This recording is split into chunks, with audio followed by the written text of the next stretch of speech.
Waktu saya lagi awal merintis, saya sering dengar pesan dari orang-orang di sekitar saya. Kurang lebihnya tuh kayak gini. Kalau nggak bisa, jangan dipaksakan.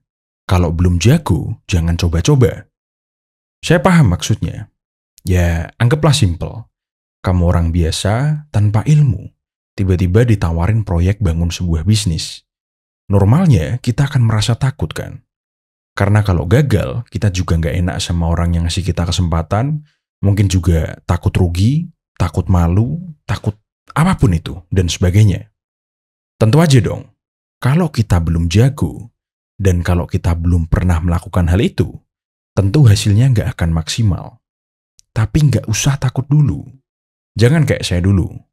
Dulu saya gabut banget, terus tertarik buat belajar les piano. Terus pas lagi les, saya ngelihat ada anak SD nih, mainin piano musiknya Beethoven. Shock saya. Minder dong. Anak yang usianya 20 tahun lebih muda dari saya waktu itu, udah bisa dan jago banget. Dan saya jadi takut. Saya jadi ragu-ragu buat belajar piano.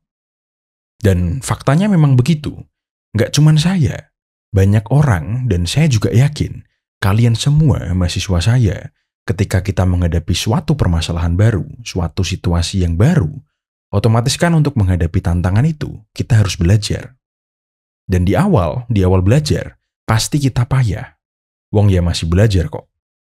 Jadi, nggak perlu minder sama mereka yang udah start dan jago duluan. Apalagi, mungkin banyak dari kalian yang waktu masih kecil itu sering dibully. Misalnya, dibully karena nggak bisa. Waktu SD, kalian baru nyoba sepak bola. Terus nggak bisa nendang, nggak bisa dribble, akhirnya diejek. Atau sebaliknya, dibully karena terlalu jago, tapi biasanya jago dalam hal aneh menurut standar lingkungan kita. Misalnya, jago main seruling atau main pianika. Atau diejek orang tua kita sendiri. Misalnya, kita melakukan something gitu. Terus orang tua kita bilang, gitu doang masa nggak bisa? Ya, iyalah. Kan baru pertama kali nyoba, masa harus langsung bisa? Itu tadi contoh kecil. Masih banyak faktor lainnya. Tapi hanya kalian sendiri yang tahu faktornya itu apa. Nah, hal-hal seperti itu yang membuat kita takut untuk mencoba atau belajar hal baru. Terus dampaknya apa, Pak?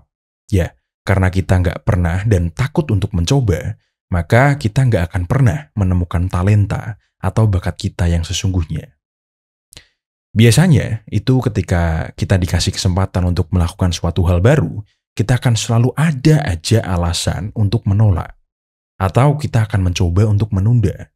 Menundanya tapi lama banget, sampai selamanya. Ya udahlah, pesan yang biasanya disampaikan orang-orang tadi, kalau nggak bisa, jangan dipaksakan. Kalau belum jago, jangan coba-coba. Itu kita gunakan aja sebagai reminder atau pengingat, agar kita lebih berhati-hati dalam melangkah. Bukannya malah kita jadi nggak melangkah sama sekali. Tetap melangkah, tetap lakukan, tapi belajar dulu, siapkan dulu. Jangan juga berkecil hati kalau nanti hasilnya nggak begitu oke. Kamu kan pemula, ya memang sudah sewajarnya hasilnya nggak oke. Toh juga nggak ada yang expect kalau setiap kita melakukan sesuatu itu harus berakhir dengan sempurna. Yang ngasih ekspektasi itu diri kita sendiri. Jadi ingat, jangan takut untuk melangkah atau mencoba hal baru. Gas aja.